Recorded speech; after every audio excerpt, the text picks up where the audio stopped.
সাধারণত মানুষ ধর্মের কথা শুনতে চায় না, বিশেষ করে এই কলিযুগে। এই কলিযুগে মানুষ বিশেষ করে ধর্মের প্রতি বিরূপ মনোভাবাপন্ন। জড় বিষয়ের প্রতি আসক্ত থাকলে ধর্মের প্রতি তাদের অনুরাগ থাকে না।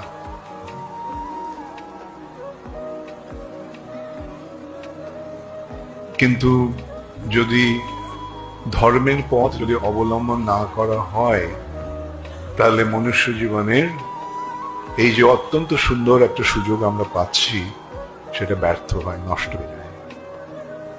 তাই শাস্ত্রে সে সম্বন্ধে অনেক উপদেশ দেওয়া হয়েছে।